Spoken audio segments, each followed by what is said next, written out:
Hari ini kita akan bincangkan soalan latihan intensif 1.1 daripada buku teks muka surat 11. Soalan beri, seketul batu jatuh ke tanah dari ketinggian 81 meter. Tinggi batu adalah H meter selepas T saat.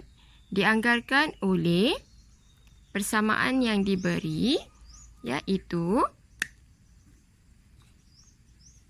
H T sama dengan 81 tolak 9 T kuasa 2. Soalan minta untuk nyatakan ketinggian batu, iaitu kamu cari nilai H apabila masukkan T bersamaan dengan 1/3 saat. Jadi kita akan masukkan ke dalam persamaan H T dalam tempoh 1/3 saat bersamaan dengan 81 tolak 9 dan gantikan dengan nilai 1/3 kuasa 2. Selesaikan dan kita akan dapat 81 tolak dengan 9, 1/3 kuasa 2, maksudnya 1/9. So, persamaan ni kamu boleh permudahkan. Dengan, okey. So, tolak 1, maka akhirnya jawapan 80 meter. Unitnya dalam meter, 80 meter.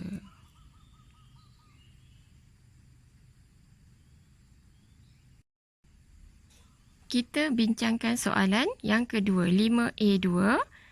T bersamaan dengan 1 saat. HT sama dengan 81 tolak 9T kuasa 2. Gantikan nilai T dengan 1 saat. Okey, sini 1. 81 tolak 9 darab dengan 1 kuasa 2. Maka jawapan akhir ialah bila 9 didarabkan dengan 1 kuasa 2. Maka kat sini 9, 81 tolak 9 ialah 72. Baiklah, murid cuba pula untuk soalan 5A3 di mana T bersamaan dengan 2 saat. Salin yang cikgu beri contoh tadi yang kita bincangkan, selesaikan jawapan untuk 5A3, T sama dengan 2 saat. Kita sambung dengan B. Bilakah batu itu mencecah permukaan tanah? Persamaan masih sama. Batu itu akan mencecah permukaan tanah apabila ketinggiannya adalah sama dengan 0 ataupun 0 meter. So, masa ni batu telah pun jatuh ke tanah. Kita lihat persamaan masih sama. HT sama dengan 81 tolak 9T kuasa 2. Dan apabila H sama dengan 0, maksudnya di sini adalah soalan minta untuk kamu selesaikan cari apakah nilai bagi T. Cikgu akan tunjukkan persamaan untuk sepatutnya yang kamu bina. 81 tolak 9T kuasa 2 bersamaan dengan 0. Maka kamu selesaikan untuk T, cikgu nantikan jawapan daripada murid. Okey murid, kita masuk ke topik yang seterusnya, iaitu fungsi gubahan. 1.2 fungsi gubahan. Fungsi gubahan maksudnya adalah gabungan dua fungsi. Kita lihat terlebih dahulu tata tanda bagi gabungan dua fungsi ataupun gubahan. Okay, contoh yang pertama kita ada fx dan juga gx.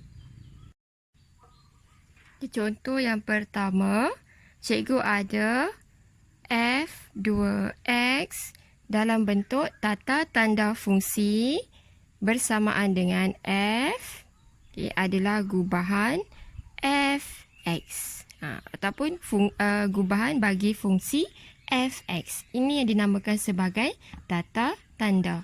Tengok pula kalau cikgu gubah ataupun cikgu gunakan G kuasa 2x. Dalam bentuk tata tanda fungsi, G adalah fungsi gubahan bagi Gx.